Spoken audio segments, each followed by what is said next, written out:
But thank you for joining us today for IFCBA and Yojee's webinar titled "Everyone Says AI Will Take Your Job, Why the AI Job Panic in Freight Forwarding is Half Right and Half Hype," which will be recorded for reference at a later date.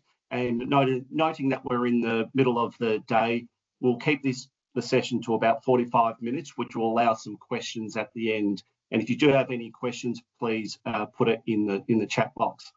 So artificial intelligence, it's one of the biggest discussion points across our industry right now. And depending on who you ask, it's either the greatest productivity tool that we've seen in years, or it's the beginning of the end of traditional freight forwarding and customs brokerage roles. And as the team at Yojee pointed out, there have been previous experiences kind of similar, where RFID was to revolutionise warehousing, 3D printing was to end bulk shipping and the like, and the truth, like usual, is probably somewhere in the middle. So at IFCBA, we've been spending a lot of time working through exactly what AI means for our members, and particularly the licensed customs brokers and freight forwarders operating in a highly regulated environment where professional judgment, accountability and compliance is important, cannot simply be handed over to automation. And last week I released the IFCBA position paper on AI in our industry. And our position is that AI should be assistive, not straight autonomous type of working. It should help remove the repetitive manual tasks. Obviously, the intent is to improve efficiency and support better decision making and strengthen compliance outcomes, but it should not replace professional responsibility or human oversight. So to today's session, it's intended to be a straight talking, practical conversation, and we want to cut through the hype and separate what is real and what is marketing, and focus on what actually matters for operators in freight and customs today. We'll be talking about where AI is generally creating value, and where the risks sit, and what Agentic AI really means, and how businesses can make smart decisions without getting caught up in the noise. So I'm very pleased to be joined today by two people who work in this space every day. We have Rob Cotter, who's Chief Growth Officer at Yojee, and Rob brings a strong commercial and market perspective, with an insight into what customers are actually asking for and where AI adoption is really happening across the industry. And secondly, we're joined also by Shane Depril, Chief Product Officer at Yojee, and he brings the product and implementation lens, what real AI capability looks like in practice and how businesses can adopt it successfully. And lastly, how to separate genuine capability from the marketing labels we're seeing across the market. So without further ado, Rob and Shane, thanks for joining us today. I'll jump straight into the first question, which very much leads into the topic of today's session, and that is about when it comes to employment. So we keep hearing that AI will take everyone's job in freight and customs. Is this actually true, or is it just the latest hype cycle? Yeah, thanks, Brad, and thanks everyone for joining. I'll preface the question a little bit with just talking about the types of AI, because I think that dictates a little bit about the answer to the question. So AI itself is a broad term, but generally there's three types of AI that we're looking at in our business, and that is you've got your chatbots, which can be verbal as well as text, generative AI, which is generally your document ingest and creating your jobs, etc., and then agentic AI, which we'll call sort of a decision-making tool or a help decision-making tool. So we'll go through over those in a little bit more detail over the whole seminar, but it's important that we understand those differences because they are relatable into different areas. But Brad, you mentioned before about RFID and 3D printing. These things were going to to reshape freight and how we did things, and they have it to a certain extent. But again, there was a lot of noise around those, and AI is not exempt from this pattern. It's a huge topic at the moment for everyone in business, and how do you use it? I think the key difference is that AI is easily available to everyone these days. It's whether it's on a personal front or within your business. And so we'll cover that a little bit, and as well as your data and the privacy in relation to that.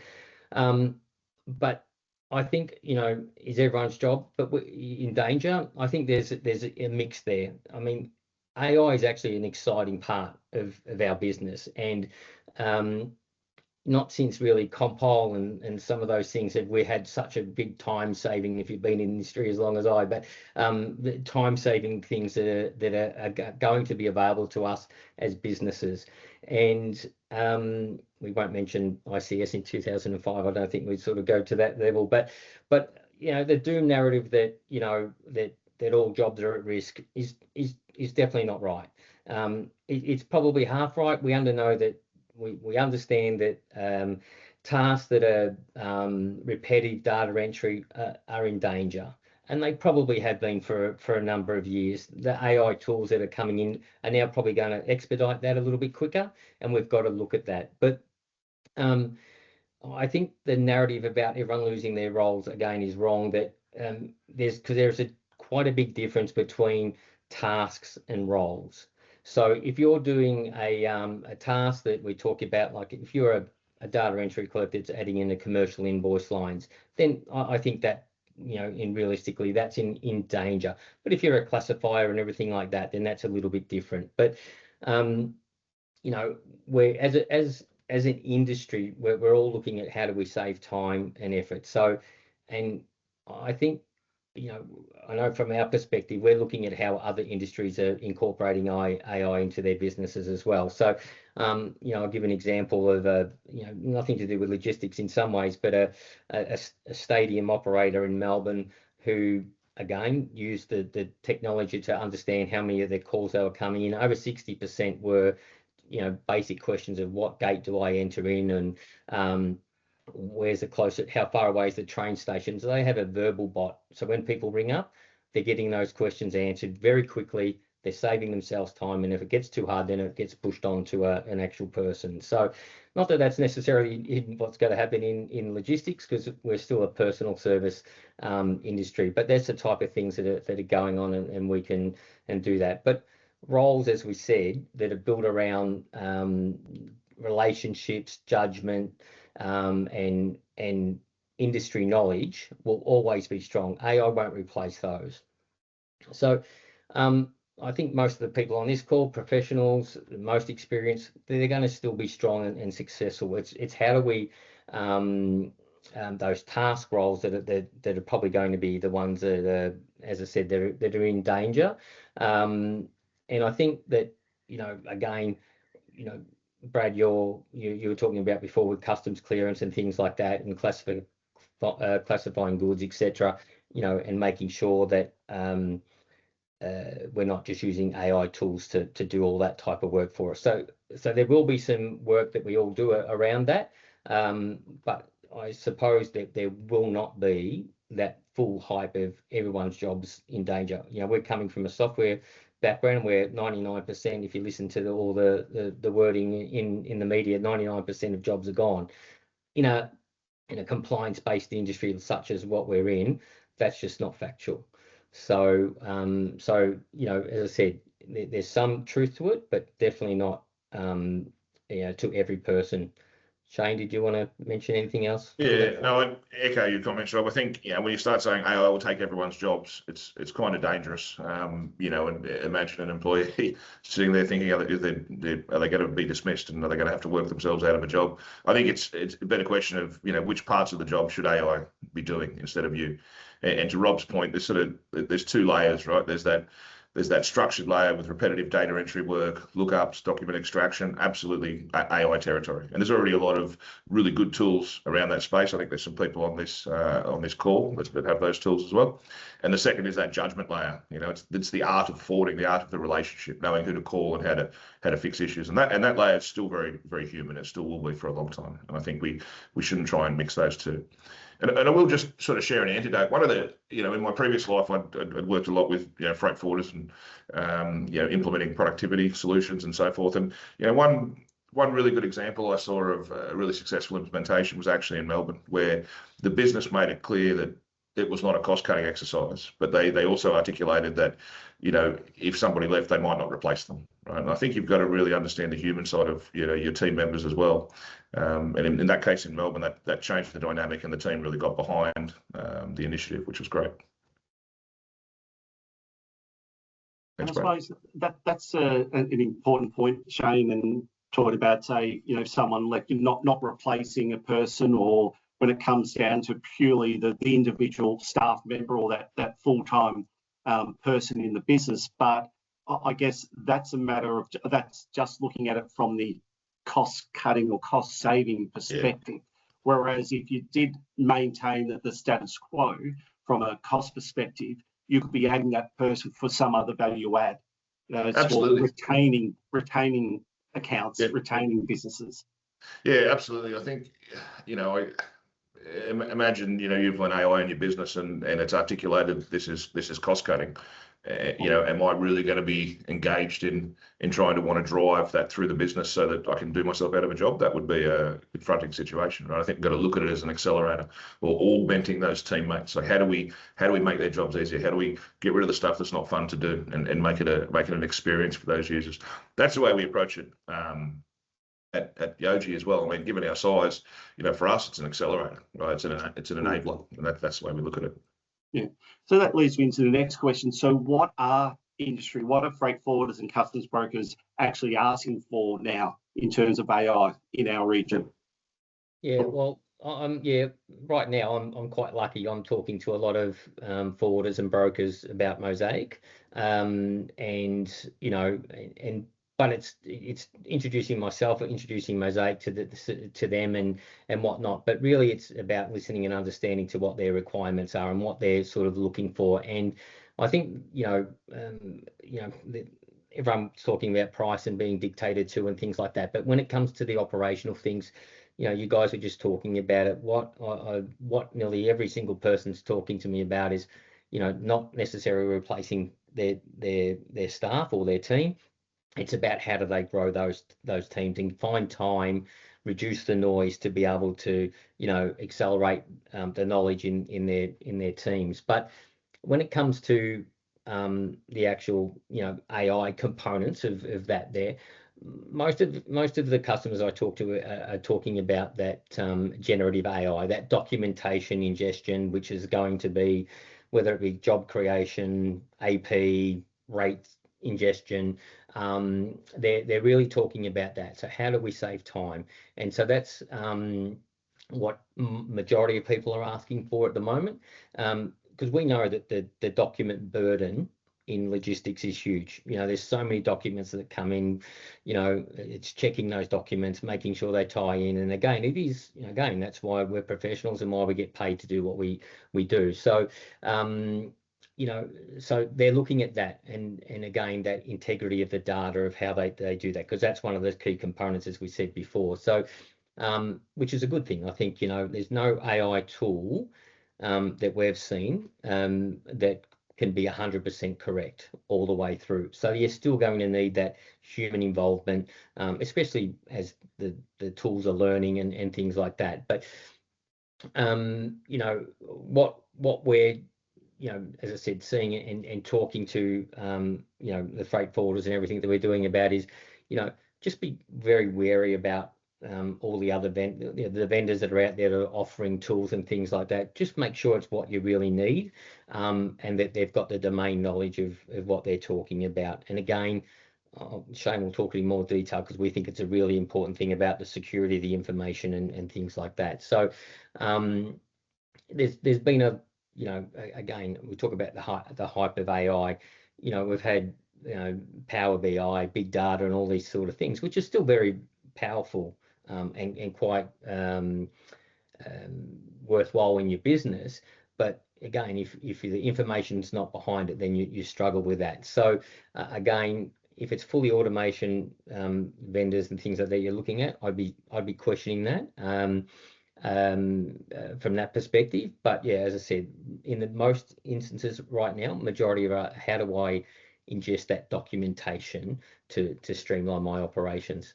Shane, I know you've got a few points. Yeah, like well. from a business perspective as well, like a lot depends on the size of the business, the tech savviness of their team, their appetite for change, because those things can really determine, what AI can really realistically do for you right now. Like if you're a small operations company or a small forwarder with only 5 personnel, it's not, you're not trying to look to cut costs. You can't cut a team of 5 in half. But how do you scale without adding headcount is important for the sort of smaller operators. How is it a growth enabler, right? If you look at your mid-tier forwarders, where you go from, say, 20 to 60 sort of users, it's more about consistency and quality, because at that size of a forwarder, a lot of human error starts to come in. That's where workflows actually need to be managed, and that's where AI quality or a quality layer starts to make real sense.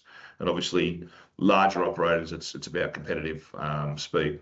But I will say, Brad, there's also a sort of a fourth group there that we think about that they know they need to do something, but don't know where to start, right? And I think that group can be a little bit bigger than people might realise. And the right answer for them isn't the most advanced AI. It's determining the clearest starting point, right? And I think there's a lot of shiny things out there at the moment that we've seen. I know my LinkedIn feed is full of them. I'm down the Instagram reel hole watching AI videos, constantly amazed.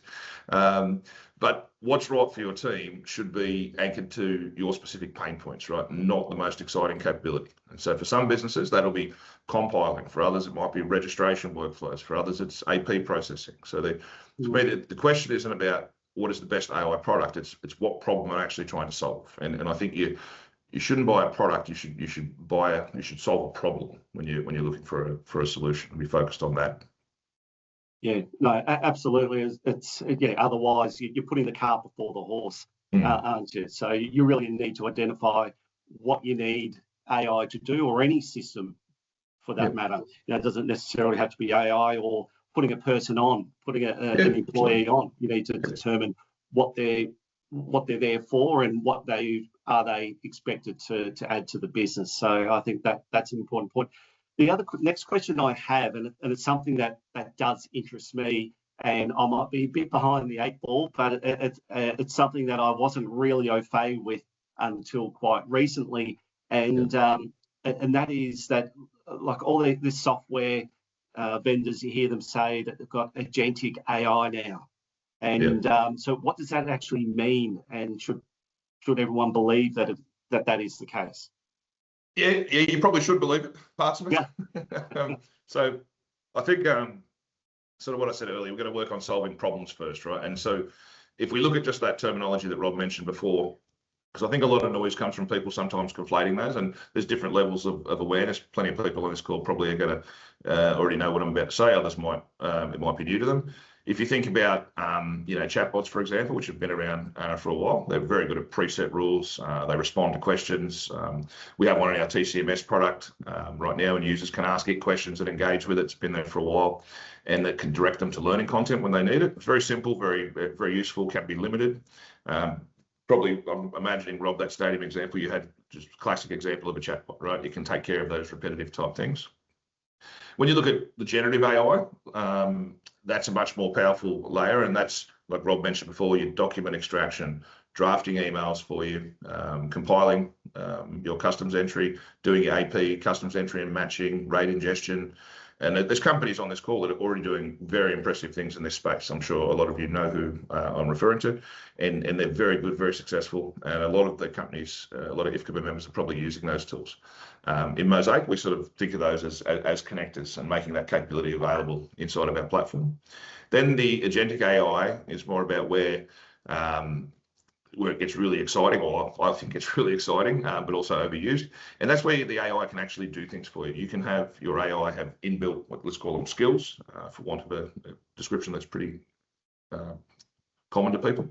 And then those skills can do things or run workflows for you as well. It can make decisions, it can act independently, it can craft and execute workflows. And we use those in at Yojee as well. And that's really powerful. I mean, think of it in terms of I can create an agent to my specifications. Kind of, if I just make a real simple example, you take a job description of someone you want, you feed it in, you create an agent, and then it behaves with that persona. Okay. And it became quite powerful. And, you know, I talked before about, sorry, just to cover, that's what. And 133 people actually joined. Somebody needs to be on mute. It's AI though, everyone's very interested in it. Thanks, Maddie. But I think it's all about a journey, right? And back to like what problem are you trying to solve? What's the right tool for your problem? Like you don't, you know, if everything looks like a nail and all you have is a hammer, then you got to just hit it with a hammer, right? But in Mosaic, we sort of approach this as a teammates concept. I don't think freight forwarders, for all the points you've mentioned before, Brad, about compliance and being responsible, you know, you can't automate the heck out of everything. But I think positioned as a teammate, Agentic AI is very, very powerful, right? Chatbot, you'll answer your questions. Your generative AI is about throughput, and your agentic AI is about autonomy. But you've got to solve for those things. You know, sometimes to a degree, you know, it does feel a bit like when blockchain came out and all that hype. But I do think, you know, we talked about RFID before and touched on 3D printing. And I remember when I went to TAFE back in the late 90s, you know, the teacher that was teaching me a logistics diploma said we're going to be shipping ingredients for 3D printers and we're printing white goods onshore, and none of that ever eventuated. I think AI's landing place would be a lot higher than that, but certainly there's a lot of hype around at the moment. I think, though, still underlying that and echoing Rob's points earlier, it still does require a really deep understanding of the domain, right? And that's why freight expertise really matters. And so does good quality data, right? And you know, we've been talking about good quality data for 30 years. Like when I started in the industry, it was make sure the data is complete so we can run the Excel report for the customer. Make sure the data is complete so we can put it into our BI tools. Make sure the data is complete so the tracking and the client visibility tools all work. And so nothing's changed about the data, but we're still the same problems that come up over and over and over, right? And then there's the consideration of tribal knowledge and general knowledge. I was sitting on a webinar, it was in some guy in the States a couple of months ago, and he talked about, you know, you can take your SOPs and feed those into you know, an AI layer, and it can learn it, it can execute it. But the 20% of tribal knowledge, which often sits in people's head, is where the real power can be, and that can be quite difficult to get out and plug in. But that's the stuff that can really move that needle, right? That extra 20%. That's the goal. Right? And then we've got to be able to think about, okay, if your agentic layer can surface data and present user with something, how does that user know what to do with it, right? That's a domain knowledge question, right? And that's where it can be, you know, like the agent can go, here's your data, but then somebody has to be able to execute that data, if that makes sense. Yeah. But one thing I'd like everyone on this call to think about for a second, and you know, whether your company has an AI policy, whether you've implemented specific tools from vendors or done absolutely nothing on AI from a business perspective, chances are you've got people in your business that are using their own ChatGPT account or their own Gemini account or their own Claude account, not maliciously, but with good intentions, right? And this leads us on to sort of a security conversation. Users will always find tools to make their day easier, right? But you've got to think about where is that sensitive data going? And I think, Brad, on your recent IFCBA AI report, you sort of touched on this as well. You know, if you've got users that are logging into Gemini or Claude or ChatGPT and throwing up, you know, sensitive data to aid them with their work, you've got to really be concerned about where that could be going, right? If you're looking at a customs entry, where does the data get dumped if it's in a free account? And you know, if I look at what we do at Yojee, we have an AI policy that sort of categorizes our data, you know, from stuff that can never be put into AI through to stuff that is okay to go in because it's publicly available. And I think that's really important because that framework gives the team, you know, clarity, and it gives the business also a defensible position. Now, when you get into agentic AI, then Brad, you and I I think we talked about this on a call a couple of weeks ago. You can really get yourself into a lot of trouble, right? So you can give AI the ability to read and write your emails, right? But then there's the ability for somebody to actually send you a malicious email with what's called a prompt injection that instructs your AI to then execute commands, Right? So you could see your entire email inbox just forwarded onto somebody else through a threat vector, which is a real threat vector nowadays, through a prompt injection. And it, you know, it could be somebody with no ill intent, just configuring or connecting up their email address to try and aid their day. And you need to consider those sort of things as well, because that could be quite detrimental to a business.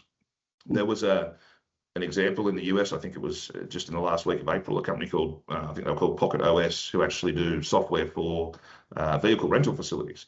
They had their entire database deleted in 9 seconds because an Agentic AI agent didn't have some guardrails up, and they were allowed full autonomy to their production database, and they removed everything. So, you know, those things are actually very real actions. They're not science fiction, and you need to sort of think about and consider those things right now. And, you know, the point, I suppose, is AI is not dangerous, but I want to say with great power comes great responsibility. But with powerful tools, they do require proper governance, right? And the governance conversation, you know, has to come alongside or before even the capability conversation. Yeah. And if you are using free AI tools, you should really think about how they're being used inside of your business and what data is being put into them. Yeah. Is there any way of knowing how that data could possibly be used when you've got those open platforms, say like a ChatGPT? Or are you just at the mercy of how those businesses use it? I think that's probably going to involve somebody far smarter than me answering that. As far as I'm aware, it's like if I say to my kids, if you put something on the web, just assume everyone in the world can see it, right? Yeah. But I'm sure that I might do a follow up with one of our IT guys and get him to email you, Brad. But yeah, I don't know where it ends up, but it's, you know, there's a very big difference between free accounts and paid accounts.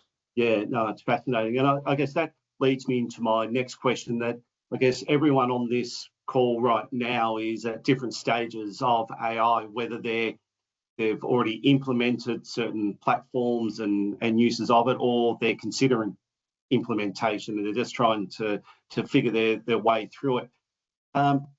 What's the right implementation path? Like, what does it look like, you know, for a freight forwarder or a customs broker? I think probably going back to one of my earlier points is just make sure you're solving the right problem, right? Not the most exciting problem, not the coolest demo, you know, potential solution, but the actual problem that you have, the one that causes your team the most pain, or the one where there's a quick win will build confidence, right? I'd suggest starting there. You don't have to start in big bang, right? You can but pick a pain point that will be impactful to your business, and then once you've identified that problem, think about that as a workflow, not as a feature, right? The question isn't really, can AI do this thing? The question is, when AI has done the thing, what happens next? Because again, like I mentioned before, surfacing data for the sake of data isn't really a solution. But how does the user need to interact with that? How do they know the next thing they need to do or how to do it? Does an agent take the step where you enable an agent to automatically send emails out of the system, or does a human need to step in? You know, there's a concept of human in the loop. That's how we sort of approach a lot of things we look at. Like, you know, we're not going to let AI run rife across our systems or developments or, you know, into our product. We want a human in the loop being to check it for all the reasons of, you know, compliance, and brokers are still responsible, as well as, you know, making sure the AI is not hallucinating or getting things wrong, because it can only act on the data that it's got within it. But they're the questions that you should really be looking at answer before you sort of engage with vendors, or whilst you're engaging with vendors. And a key thing that I've certainly seen in my time sort of working with forwarders around the world is, don't make life harder for your users. You know, we want to make it easier. So sometimes what can be perceived as an opportunity might actually be making life harder for the users. And there's another gap that I think is possibly underappreciated in the whole space, but it's the difference between what a business owner wants from AI and what an ops team or a customs team actually needs. And they're two different things. A business owner is going to be typically thinking about competitive advantage, cost protection, right, a bit of growth. The ops team's often just thinking about whether or not this thing is going to make their day easier or harder, right? And so those are not the same objective. And I think businesses that get AI implementation right are the ones that are going to find the common path between those before they sign anything. And that's, you know, that grey area between those two things is where implementations will just go to die. Right? I've seen plenty of situations where, you know, implementations start off well and then they just recoil, right? Because there's clashing objectives.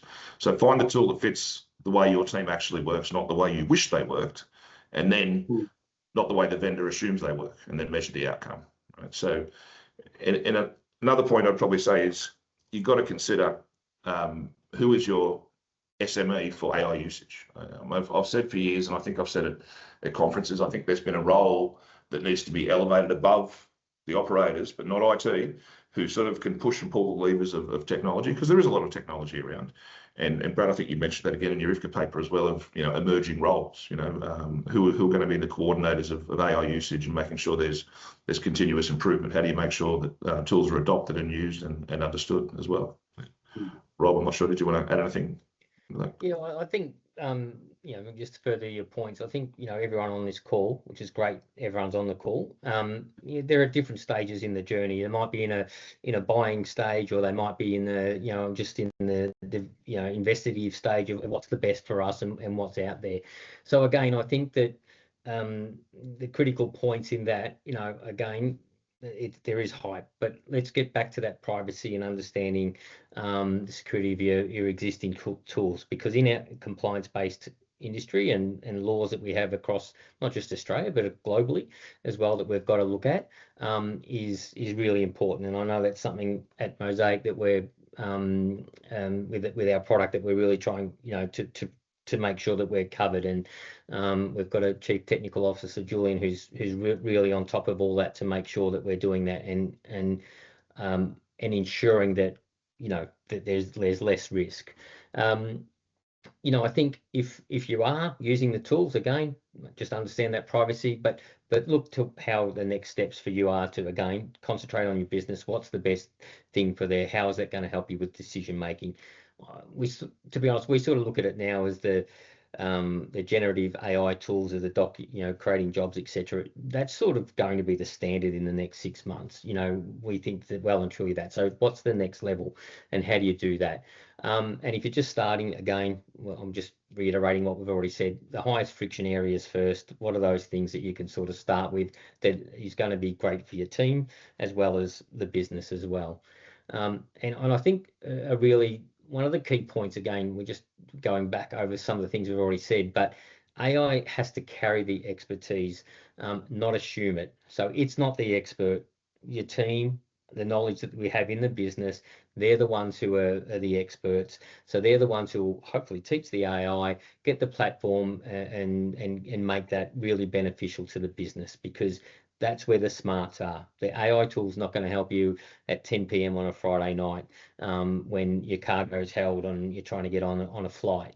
That's going to be someone on a phone making a call and trying to get things done, whether that be directly to customs or whatever it may be. That's the sort of scenario that doing it. But again, I think from our perspective, that's I'm obviously big on the security of it all, and I think that's one of the things that Mosaic will do quite well with our connector program, that will enable that security and privacy to be already built in with the connectors that we're some of them will be on this call as well. So so that's it's one of those things that is just going to continue to evolve. But I think again, people will be at different stages of that of their journey on AI. All right. No, thanks for that, Rob. And before we'll get an overview of Mosaic, but before we get to that, I'd just like to ask the question that what's one piece of honest advice that you would give to a freight forwarder or a customs broker who wants to cut through the noise and make a smart decision about AI right now? Beginning with Rob. Yeah, just be a smart buyer. Ask the question, do your due diligence, get to see the work, what decision loops are running in that program, how do you measure outcomes? It's great, we've all seen IT initiatives come through, but what are the outcomes? So how do you measure that? Because that's really important. Can you measure it after 3 months or 6 months? Do they have references that people can talk to physically say, hey, you've been doing with a logistics company? So I think if those answers aren't forthcoming, then move on, I would suggest. So and again, don't let hype cover your decision. As I said, panicking or I've got to get into this quickly because that's what the market's doing. Don't do that. Don't rush in. You know, just make sure that you're covering all your bases. And again, pricing is important, but don't be dismissive. Look at everything that's going to be a benefit to your business. You know, and AI's, you know, again, it's an exciting tool. It's also a threat. You know, make it the exciting part of your business. You know, the risk is there for everyone. So, but if it's implemented well, and as we said, you're looking at those pain points in your business and you're focusing on those, it will grow. You know, we're talking about very infancy stages at the moment. It will grow over the next few years and become more and more valuable to every business. Shane, did you want to add something? Yeah, I think just probably just echoing your points, right? Like, don't make a decision out of panic. Check your readiness and your appetite for change, and identify the area where AI can be specifically injected into your business. And, you know, for me, obviously, yes, cost. I'm not naive enough to think that cost cutting isn't an objective, but, you know, the best outcome is for AI not to replace your people, but really to transform them, right? Take someone who's good, make them exceptional, accelerate your whole team, right? That for me is a real powerful outcome. And then, you know, I probably wrote a few things that, you know, stood out for me that we've covered in this call, but also that you mentioned as well from your IFCBA paper was, you know, the freight forwarders and customs brokers of the world are still needed, right? And secondly, you still need to be compliant and still your responsibility. And thirdly, you know, where are the next generation of freight forwarders and customs brokers coming from, and how do we nurture and onboard newcomers into this industry? Yeah, absolutely. And with that responsibility and compliance as well, as you said, the systems are still learning, so to speak, and there still are those hallucinations, as I think it's called, isn't it? AI hallucinations. So if you rely on outputs 100% without any type of human in loop or human type of intervention, you're reliant on that outcome. And there's no redress by just saying, oh, look, it was AI that gave me that result. But I didn't bother to look at it. And like the agentic and having that agent that is representing you or your business, that's the same. That's the same as having an employee representing your business.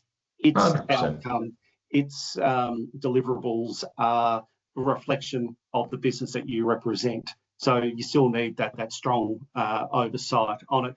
And I think that you made the important point about not rushing in to making a decision. As you said earlier, AI is all over LinkedIn. There's so many articles. I released the position paper last week.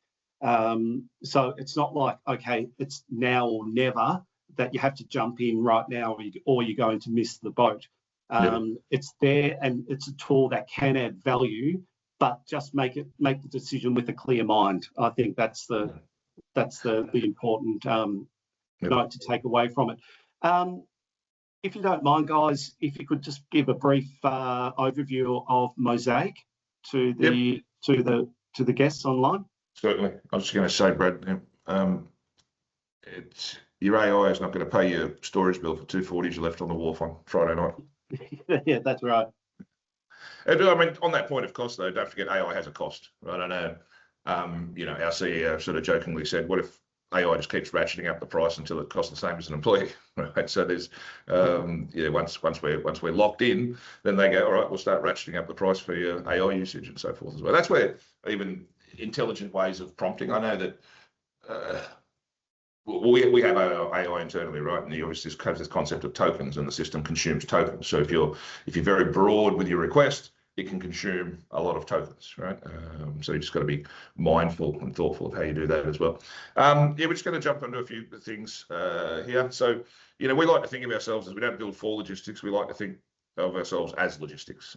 I know that's a little bit corny, but it's really framing that domain experience that we have in how we drive our product and how we build everything we do. Like I mentioned on the outset, we've got a lot of experience around freight and customs in our exec team.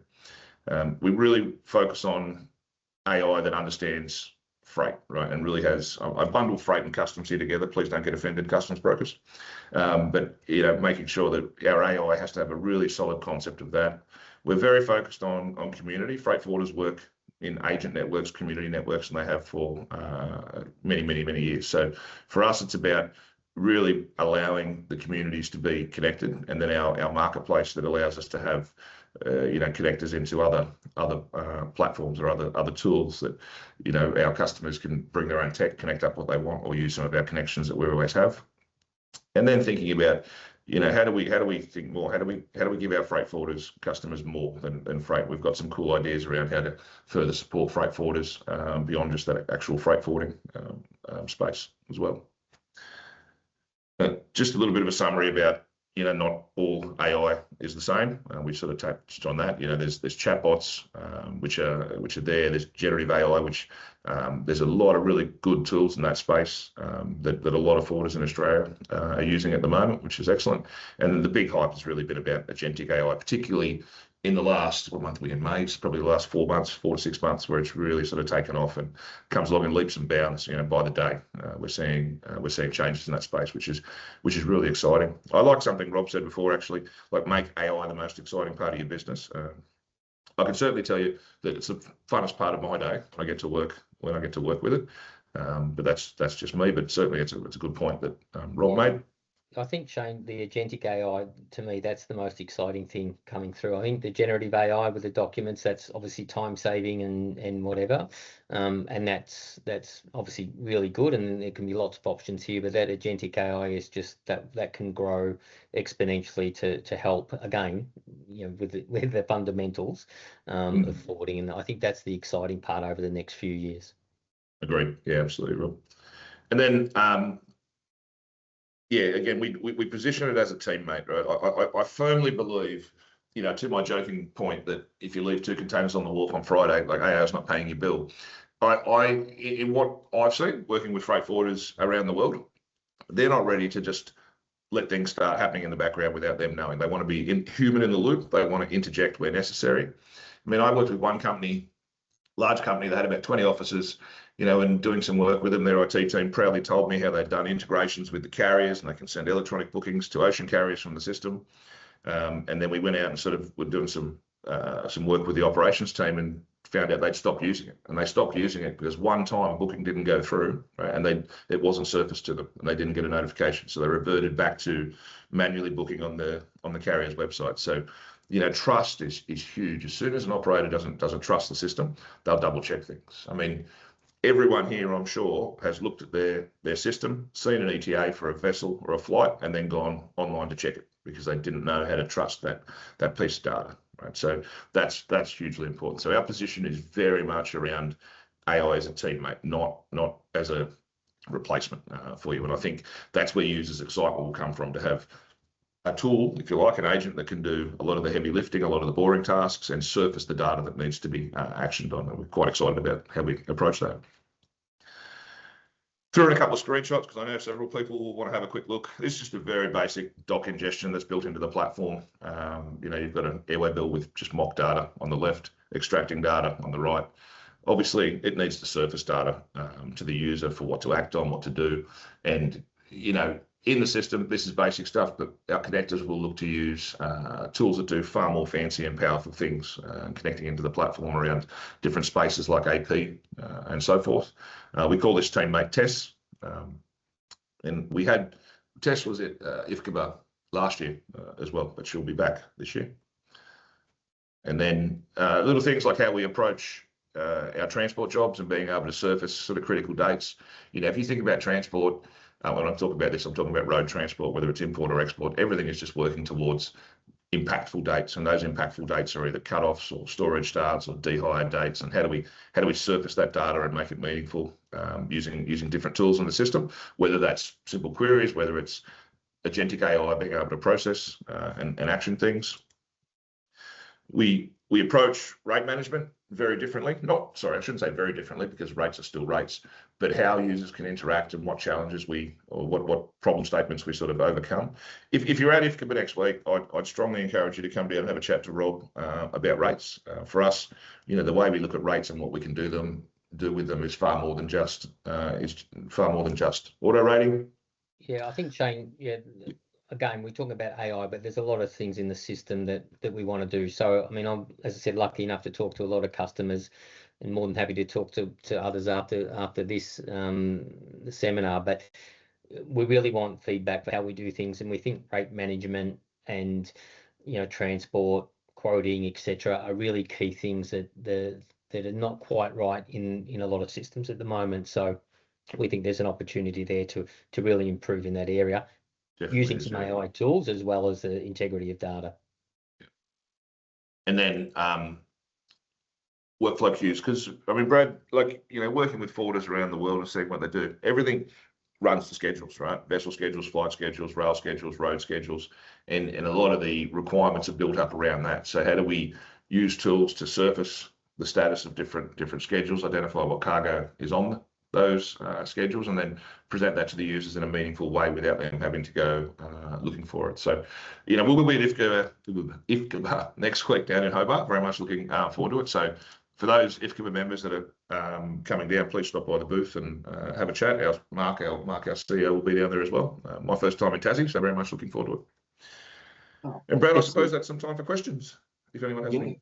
Yeah, thank you. So look, I encourage you, if you've got any questions for Rob or Shane, please put them in the chat box. We've got a couple offline that have come through, and you mentioned before about the SMEs and the different sizes of businesses.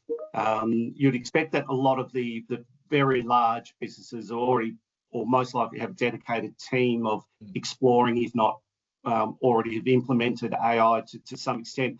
So if you're a customs broker running a small team in Australia, and so that could be 4, 5, 6 people in an office, where's the single most practical place to start with AI right now? I know you've mentioned it before, but if we look at it from the very small businesses. Yeah, I think it goes back to, I mean, every small business is still different, and they'll have pain points, right? Like, if you're doing single line entries, but you've got hundreds of jobs a week, then job registration is probably your biggest pain point. If you're doing spare parts from Toyota, then the compiling is probably your biggest problem if you're doing those things manually. So I'd probably look at go back to what I mentioned before, like, where is the biggest frustration point or pain point for that customer, and then start to explore what tools are there, or reach out to Rob and I. I'm always happy to have a yarn. Okay. And a message come through the chat. Are you aware of ISO 27001 accredited providers? So Yojee is accredited ISO 27001 2022 version, and we're just going. We're already accredited, and we've got re-accreditation this month actually. Okay. Excellent. A question came through. Any use known for refunds? I'm not sure what that means. If you could provide more information there. Another question, back to your point regarding security of data. If an organisation takes an agentic AI's capability to best route, optimise yield and/or allocation, then how would securing commercial data best be approached, along with securing client names, etc.? So, I mean, look, I can tell you from our AI policy, like I said, we categorise data. A lot of it comes down to, if you're putting PII data into an agent or into a tool, you shouldn't, right? So you've got to have a method to anonymise that data, or provide a scenario that provides the same outcome but doesn't identify any people. That's generally the way we approach that. So in terms of commercial contracts, if that's what you're referring to, then I'd suggest you hide the prices and you change the ocean carrier names and just pretend, make up some fictitious shipping lines to use in place of that. Yeah. Okay. If I understood that question correctly, Brad. Yeah. That's what I believe it is. Yeah, because if you're putting the data in and say, okay, create the best route or cost structure, whatever it might be, and you're using data for it to prompt it the best outcome, how do you secure that information?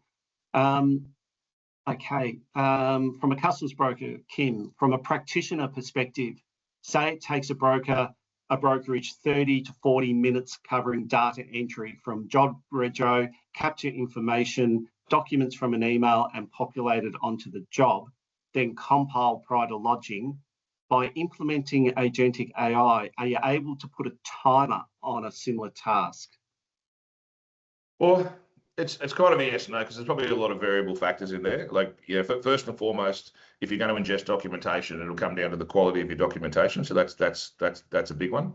And then in terms of the actual agent AI, there are different models you can use that have different powerfulness. But I think it'd be silly of me to try and put a time on it. I'd say that's one of those things that when you're looking at implementation, throw in real world scenarios before you buy and have a look at what it can do. Throw in ugly ones and throw in pretty ones and see what the different outcome is. I think most vendors would be, I know certainly we would be happy to, ingest it and show you. Yeah. Is there any need for better quality documents? I know that's easy to say because we're at the end of the line. We're at the mercy of what the supplier or the importer provides. But if there is some way of standardizing, does that assist the process? So I think that's really the question. And I've done a lot of work with AI, document ingestion in the past, and there's a very big difference to getting a PDF that's been generated from a system and then you're ingesting that versus one that's been photocopied sideways and run over by a forklift, right? And the one question people often ask is how accurate's your AI, and you go, well, it depends. Like, well, what are you going to give it, right? And is there stamps over the text and all that type of stuff? And they're the scenarios that are real. Now, when you talk about, in my opinion at least, when you talk about augmenting a person, then you've got to be able to say, well, I still need my intelligent freight forwarder to understand that this document's going to be a little bit rough, so I'm going to work with the tool more so to pay attention to the quality of that data. What I've found with some forwarders that I know, if they're having a problem with documentation from a particular vendor, they'll start pushing back and working with that vendor to try and figure out if they can get better quality documentation. But yeah, Brad, if the world could have standardized documents and all come straight out of an impossibly perfect PDF format, that'd be great. Yeah. And you may have mentioned some examples before, but you also mentioned the difference between generative AI for documentation and agentic AI. Can you give a plain language example of what each looks like in a forwarding operation? So, well, generative AI would be, where you would say, I'm going to set a docs, like a preload docs from an overseas agent, and the overseas agent's going to extract that. The generative AI is going to extract that data and then go and push that into your system, right? Let's just assume the job didn't exist. We checked if the job exists, the data extraction was quality, and it created a job. But agentic AI could trigger a workflow that needs to go and enrich that, right? What if you had a flight number but no flight date? What if it could search the web? It was initiate a search to go and say, well, I need to go and find the flight schedule so I can supplement the routing to then complete that routing for you. Obviously, flight schedules are often published. What if you had data for an organization that was incomplete and you wanted to enrich that data? Like you had a business name, but you didn't have a phone number, you didn't have an address, you didn't have a website, but you want that complete data. You can have agentic AI workflows that might enrich that data, things like that. What if, data quality was an issue and you wanted to have a workflow that monitored your jobs to identify that, hey, this shipper always ships 2 ton on a Friday, but it's this one's 25,000 kilos. That sounds wrong. You should go and check that. Things like that. Okay. Yeah. In real simple. You can get very complex and multi-step, with a lot of multi-step workflows and like orchestrators controlling multiple agents, having them talk amongst themselves and then execute commands. So there's a lot more you can do. But in basic terms, for a freight forwarder to, those sort of tasks that can be repetitive but painful for a user to do can be very easily pushed off to an agentic AI to do those enrichment type tasks. Yeah, and I can see the benefit in providing those exceptions. And so, like, you've got busy businesses, and it could be a Friday afternoon, and you got to get a certain amount of jobs done before you knock off at 5 o'clock, and you might not pick up that anomaly, as you said, 2 ton instead of 25 ton, and you just process through. But if that was able to an exception and ask that question to verify, is this correct, or is it just a typo? Was too many zeros added onto it? Absolutely. And I mean, we could talk about endless use cases, right? But it's how you implement and really understanding the forwarders. I mean, if you could get that person to pay the 25 ton bill on the air freight, that'd be amazing. But different story. yeah, that's right. Okay. Another question. Can I ask from Kim again? Can I ask specifically, referring to Mosaic platform, where are your primary data sources from? Sources or stores? Like we're hosted in AWS and the data stored in Australia. I'm not sure if Kim can clarify that question. Yes, sources, SOURCES, primary data sources. Yeah, I probably don't understand the context. If you're talking about reference file data, we obviously have reference file data sets. If you're talking about UN locos and port codes and that type of stuff, or are you talking about document ingestion and things like that? Well, we could always take that online. Oh, absolutely. Happy if that person wants to email myself or Rob, because yeah, or even in Taddy. Look, we're nearly gone. We're 4 minutes off 2 o'clock. We could keep going. I mean, there's plenty of questions that I've prepared, and I would like to continue asking them, but just in the interest of time, because we are in the middle of the day. But I'd just like to thank Rob and thank you, Shane, for your time today.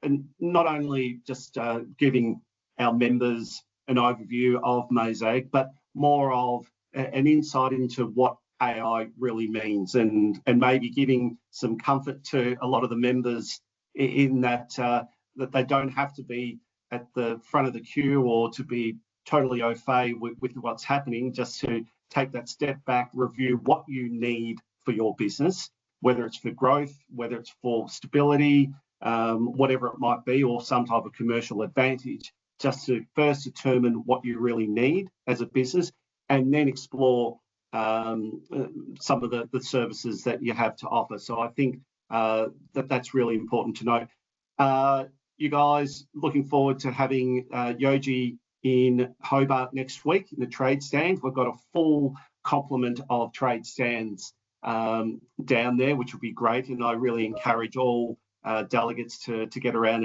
and checking them out and supporting the partners, which really contribute to making the national conference what it is, and also to drop by and say hello to Shane, who will also be presenting on a panel on Friday on it's titled "The Future of AI in Our Industry." So we'll be continuing on this conversation and also going into a bit more depth on that. So yeah, I'd like to thank everyone. This will be recorded. This session will be recorded, or has been, and will be disseminated after it's tidied up. So thank you once again.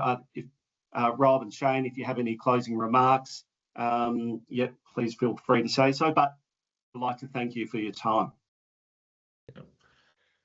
No, good. Thank you, Brad. Appreciate everyone's time. Yeah, thank you guys, and reach out if you need to. More than happy to chat about anything. Thanks. Excellent. Thank you, gents. And thanks everyone, and we'll see you soon. Bye-bye. Bye. Bye.